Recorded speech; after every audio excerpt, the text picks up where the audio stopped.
دفاع پاکستان کونسل کے اجلاس کے بعد ہمارے ساتھ موجود ہیں اعجاز الحق صاحب. ان سے بات کرتے ہیں کہ اعجاز الحق صاحب، اس اجلاس کے بعد جو آپ کا موقف ہے وہ تو واضح ہے، لیکن اس موقف میں جو ایک بات پوائنٹ آؤٹ میں کرنا چاہوں گی وہ یہ ہے کہ نیٹو کی سپلائی بحال کر دی گئی ہے یا کر دی جائے گی. تو کیا ابھی جس طرح سے ہم کچھ متضاد اطلاعات ہمارے پاس بھی آ رہی ہیں کہ نیٹو کی سپلائی تورخم کے راستے کچھ ٹرک جا رہے ہیں، تو کیا آپ کے پاس ایسی ہے اطلاعات کہ واقعی سپلائی ابھی بحال ہو چکی ہے؟ دیکھیں، یہ قوم کو کی نروز کو ٹیسٹ کیا جا رہا ہے، قوم کے جذبات کے ساتھ کھیلا جا رہا ہے، قوم کے جذبات کو دیکھا جا رہا ہے کہ وہ ان کا ریئیکشن کیا ہوگا. یہ ہمیشہ کمزور حکومتوں کا یہ رویہ ہوتا ہے جن کی جڑیں جو ہیں وہ عوام میں نہیں ہوتی اور وہ بدنام ہو چکے ہوتے ہیں، وہ کنوکٹ ہو چکے ہوتے ہیں، ان کی کوئی لیگل سٹینڈنگ نہیں ہوتی، پھر وہ باہر کے ملکوں میں جا کے ڈکٹیشن لیتے ہیں.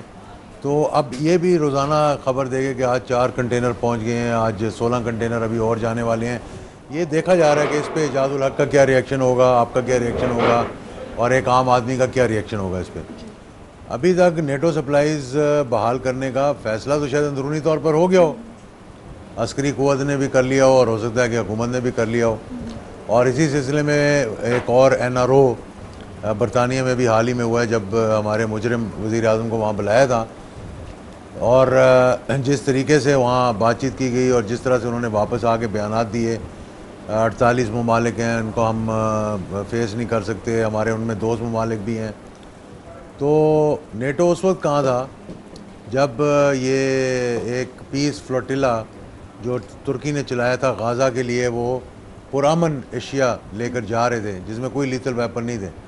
ساری دنیا سے نمائندے وہاں پر گئے تھے، لیکن اس پر اسرائیل نے اپنی آزادی اور خود مختاری کہہ لیں، اپنی انا کہہ لیں، کہ دفاع کے لیے اس پر حملہ کیا باقاعدہ. تو کسی نے مذمت نہیں کی اسرائیل کی، امریکہ سمیت اور دوسرے ممالک سمیت، اور کسی نے نہیں کہا بھئی ہم آئندہ اس کو جانے دیں گے. اچھا اعجاز الحق صاحب، یہاں پہ میں بات آپ کی یہ جاننا چاہوں گی کہ یہ بند ہونے پر ہی آپ کا اتنا سخت سٹینڈ کیوں ہے؟ دفاع پاکستان کونسل اس وقت ہی کیوں سامنے آئی ہے؟ اعجاز الحق اس وقت ہی کیوں سامنے آیا ہے؟ شیخ رشید اس وقت ہی کیوں سامنے آئے؟ اس سے پہلے کیوں نہیں تھی؟ جب بحال تھی، جب جاری تھی، تو تب 10 سال سے یہ جاری ہے. تو اس نہیں، یہ وقت آپ بات کہاں تھے؟ چیت تو دیکھیں شروع سے کی جا رہی تھی، لیکن حالات بدلتے گئے. 2 مئی کے واقعے کے بعد ایک نئے حالات نے جنم لیا. اس کے بعد ہمارے مہران بیس پر حملے کے بعد ایک نئے حالات نے جنم لیا. اس کے بعد ایبٹ آباد ہوا، اس کے بعد آپ نے دیکھا سلالہ حملے کے بعد نئے جذبات سامنے آئے قوم کے. تو یہ ایونٹ جس طرح ہوتے جاتے ہیں قومیں اس طرح دیکھتی جاتی ہیں. مطلب اب ایک وقت میں ڈرون حملے اگر ایک مہینے میں ایک ہوتا تھا، اب ایک مہینے میں اگر 20 ہونے شروع ہو جائیں گے تو لازمی بات ہے لوگوں کے کان کھڑے ہو جائیں گے اور دیکھیں گے. ایک وقت میں اگر 2 لوگ مارے جا رہے تھے اور ایک وقت میں جب 3000 لوگ مارے جا رہے ہیں تو پھر لازمی بات ہے کہ قومیں سوچیں گی. اور ہم نے جب یہ دفاع پاکستان کونسل بنائی تھی اس وقت نیٹو کی سپلائیز بند نہیں ہوئی تھیں. ہم نے تو یہ 12 اکتوبر کو بنائی اور نومبر میں جا کے یہ نیٹو کی سپلائیز بند ہوئی تھیں. ہم تو یہ اوورال بات کر رہے ہیں کہ پاکستان کی آزادی خود مختاری کے لیے، پاکستان کی سالمیت کے لیے، پاکستان کے دفاع کے لیے جن جذبات کی عکاسی ہونی چاہیے، ان جذبات کی، قومی امنگوں کی عکاسی اگر حکومت نہیں کر رہی، آپ کے دفاعی ادارے نہیں کر رہے، تو کوئی تو ہو جو عوام میں جا کر کہے کہ بھئی ہم پاکستان کے تحفظ کے لیے کھڑے ہوئے ہیں. اچھا، اس کو آپ کی اس بات کو وزیر اعظم تو نہیں مانتے ہیں؟ کیونکہ وزیر اعظم یہ کہتے ہیں کہ دفاع پاکستان کونسل کے کہنے پہ انہوں نے بند نہیں کی تھی، جبکہ دفاع پاکستان کونسل یہ کہتی ہے کہ پریشر تھا دفاع پاکستان کونسل کا. لیکن آج ان کی یہ بات حقیقت اس لیے لگنا شروع ہو گئی کہ اب تو وہ بحال بھی اپنی مرضی سے کر رہے ہیں، بند بھی انہوں نے اپنی مرضی سے کی تھی. بند انہوں نے کی تھی فوج کے کہنے پہ، ہو سکتا ہے کھلوا بھی فوج کے کہنے پر رہے ہوں. یہ تو مجھے نہیں معلوم کہ کون سے پریشرز ہیں کس کے اوپر، کون سے ادارے کے اوپر. ہم نے تو ایک قومی سٹانس لینا ہے. ہم نے تو نہیں دیکھنا کہ بھئی فوج کیا سوچ رہی ہے، ہم نے یہ دیکھنا ہے کہ پاکستان کے اس میں نقصان کیا ہو رہا ہے. اور وزیر اعظم لازمی بات ہے جب یہ کہہ رہا ہے کہ میں نے نہ ان سے پوچھ کے بند کی تھی تو نہ ان سے پوچھ کے کھولوں گا، اس کا مطلب کہ پریشر ہے. امریکہ جب کہہ رہا ہے کہ دفاع پاکستان کیا کر رہا ہے، ہلری کلنٹن جب دہلی میں جا کر انڈیا میں کہتی ہے کہ جناب حافظ سعید صاحب کے سر کی قیمت ہے، اور جب ہم اسلام آباد سے جلسہ کر کے نکلتے ہیں تو مولانا لدھیانوی صاحب کو پکڑ لیا جاتا ہے، تو کوئی وجہ تو ہے. یعنی پہلے تو کسی کو نہیں چھیڑ رہے تھے، اب ہو سکتا ہے کہ ہم سب کو جیلوں میں ڈال دیا جائے، ہو سکتا ہے ہم سب پہ تشدد کیا جائے، لیکن ہم نے آپ اس کے لیے تیار ہیں؟ اس ساری آپ نے مینٹلی طور پر اور ساری آپ کی حکمت عملی میں یہ بات ہے کہ دیکھیں حکمت عملی کی کیا بات ہے اس میں، ہم نے کوئی کسی کو بندوق تو مارنی نہیں ہے، ہم نے تو اپنے جذبات کا اظہار کرنا ہے. وہ انشاءاللہ یہاں بھی کھڑے ہو کر کریں گے، ہم کراچی سے لانگ مارچ کریں گے، اس میں بھی ہم اپنا کریں گے. اور انشاءاللہ جب تک اسلام آباد پہنچیں گے پھر حالات اچھا ایک بات میں یہ آپ سے جاننا چاہوں گی، جس طرح سے آپ نے بات کی ہے کہ آپ کو نہیں پتا یا مجھے نہیں پتا یا عام عوام کو نہیں پتا کہ کس کے کہنے پہ یہ کھولی جا رہی ہے. نہیں میں تو بتا دیا کہ فوج کے کہنے پہ بند کی تھی، ہو سکتا ہے انہی کے کہنے پہ کھولی جا وہ رہی ہے. ہو سکتا ہے نا، ہو سکتا ہے والی بات ہے. اب یہ امریکی محکمہ خارجہ کی جانب سے بھی یہ بیان آیا ہے کہ یہ جتنے بھی معاہدے ہوئے ہیں یا ہو رہے ہیں اس میں پاکستان بھی چاہتا ہے کہ وہ خفیہ رکھے جائیں. اگر وہ قومی مفاد میں ہے، خود مختاری کے مطابق ہے، تو پھر وہ خفیہ کیوں ہے؟ عوام کے سامنے کیوں نہیں ان کو لایا جاتا؟ یہ تو بات ہے کہ موجودہ صورتحال میں جس ملک کے اندر جمہوریت نہ ہو، جیسے کہ ہمارے ملک میں جمہوریت نہیں ہے، ہمارے ملک میں ارینجمنٹس ہوتی ہیں. وہ ارینجمنٹس کس کے مفاد میں ہیں؟ جس کے مفاد میں وہ ہوں وہی این آر اوز کرواتے ہیں. آئی جی آئی جن کے مفاد میں تھی انہوں نے این آر او کروایا تھا. جی موجودہ ڈسپنسیشن جس کے مفاد میں تھی انہوں نے وہ اگلا این آر او کروایا.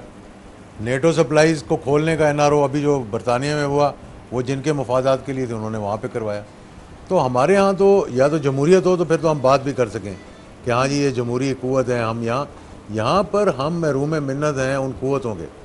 آپ ایک کمزور حکومت کے ساتھ زیادہ بارگن کر سکتے ہیں، وہی اس وقت ہو رہا ہے کہ کمزور حکومت کے وزیر اعظم کو برطانیہ بلا کر اور اچھی طرح ڈانٹ ڈپٹ کر کے کہہ دیا گیا کہ بھئی یہ کرو گے تو یہ ہوگا، اگر نہیں کرو گے تو یہ ہوگا.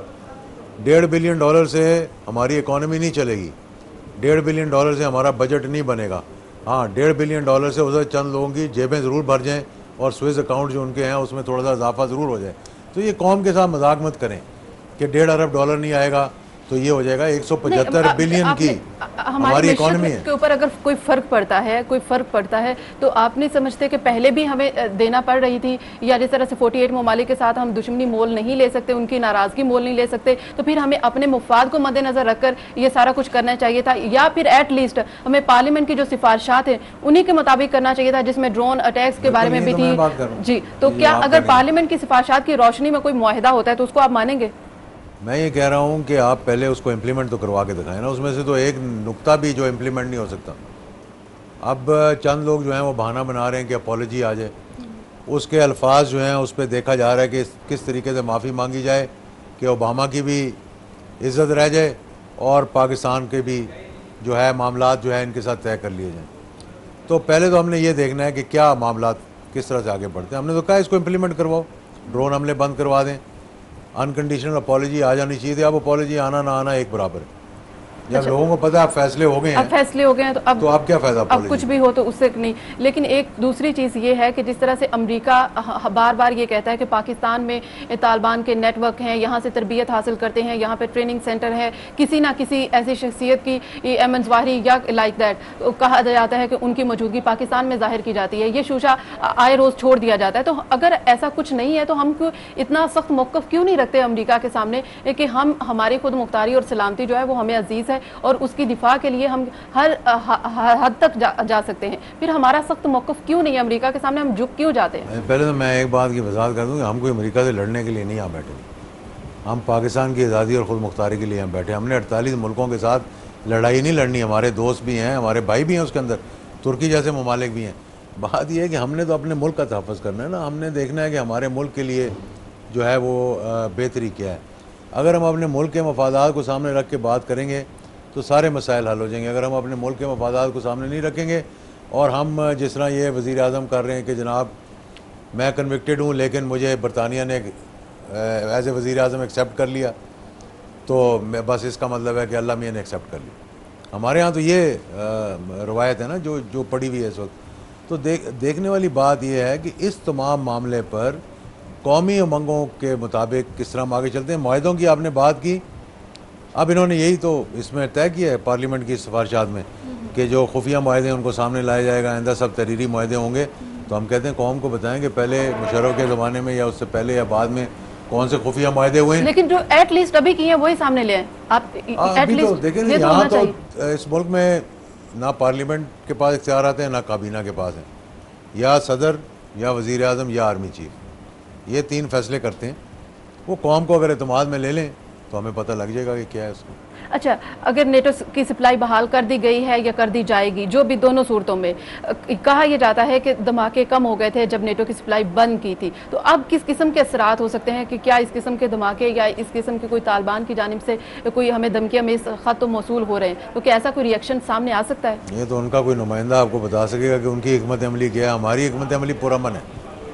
ہم کہتے ہیں کہ خودکش حملے نہیں ہونے چاہیے، دھماکے نہیں ہونے چاہیے. پاکستان کو ایک امن پسند ملک ہے، اس کو پرامن بنانا چاہیے، لیکن حکومت کو پالیسیز بھی وہ اختیار کرنی پڑیں گی کہ جس سے مسلمانوں کے اور جو اسلامی جذبات رکھنے والے ہیں ان کے جذبات کو ٹھیس بھی نہ پہنچے. اچھا، آپ کا کیونکہ دفاع پاکستان کونسل سے تعلق ہے اور دفاع پاکستان کونسل دینی جماعتیں ہیں اس میں ساری، اور وہ طالبان کو کسی نہ کسی طریقے سے قائل کر سکتی ہیں مذاکرات کے لیے، اور میرا اس لیے سوال تھا کہ کیا امریکہ طالبان کے ساتھ مذاکرات کرنا چاہتا ہے، کر بھی رہا ہے، اپنی کوششیں جاری ہیں. ہمارے پاس تو سورس بھی ہیں کہ ہم مذاکرات کی ٹیبل پر بیٹھ سکتے ہیں، پھر ہمارے حکمران یا ہماری کیا ایسی نہلی ہے کہ ہم مذاکرات کی ٹیبل پر طالبان کے ساتھ بیٹھ نہیں سکتے؟ اس میں رکاوٹ کون ہے؟ یہی وجہ ہے کہ پاکستان جو ہے وہ اس تمام معاملے میں آئسولیٹ ہو گیا. ہماری خارجہ پالیسی فیل ہو چکی ہے. ہماری جو حکمت عملی ہے دفاعی کہہ لیں وہ بھی ہماری فیل ہو چکی ہے، کیونکہ اگر سلالہ پہ ہمارے آگے حملہ ہو گیا، ہمارے جوانوں کو مارا جا سکتا ہے اور ہم اس پر جواب نہیں دے سکتے، تو پھر اس کا مطلب ہے کہ ہم ایک کمزور ملک ہیں اور ہم عسکری طور پر بھی اپنا دفاع نہیں کر سکتے. تو ان تمام چیزوں کو پر اثر نو میں خیال میں غور کرنے کی ضرورت ہے، اور اگر قومی امنگوں کے مطابق اپنی پالیسیز بنائیں گے تو وہ آپ کو زیادہ مفاد اور فائدہ دے سکیں گے. میں نے بھی یہ کہا ہے، دیکھیں ہم نے یہ بات کہا ہے کہ جہاں تک کھانے پینے کی اشیاء کی ضرورت ہے کسی کو اس پہ کوئی اعتراض نہیں ہے، لیکن اس کی کیا گارنٹی ہے کہ یہ جو نیٹو سپلائیز جائیں گی اس میں لیتھل ویپن نہیں ہوں گے، اس میں اسلحہ نہیں ہوگا، اس میں بارود نہیں ہوگا؟ اس کی کون ہمیں گارنٹی دے گا؟ اگر ہمیں کوئی گارنٹی دینے کو تیار ہے اور کوئی سرٹیفکیشن کرنے کے لیے تیار ہے، تو میں نے تو آج بھی یہ تجویز دی ہے کہ ہمارا یہ مقصد تو نہیں ہے کہ ہم ہیومینیٹیرین گراؤنڈز پہ ہم کہیں گے کہ اگلوں کو بھوکا مار دیں گے. ہم انہیں جانے کا بھی راستہ دینا ہے، اگر وہ جانا چاہتے ہیں جانے کا بھی دیں گے. اور یہ چیزیں بھی ہیں، اس کو قوم کو کم سے کم اعتماد میں لینے کی ضرورت ہے. بہت شکریہ اعجاز الحق صاحب اپنا وقت دینے کے لیے. اعجاز الحق صاحب ہمارے ساتھ موجود ہے. دفاع پاکستان کونسل کے اجلاس کے بعد جو فیصلے ہوئے ہیں اور اس کے بعد اب نیٹو کی سپلائی بحال کی جا چکی ہے یا کی جائے گی، اسی پر اپنا موقف دے رہے تھے.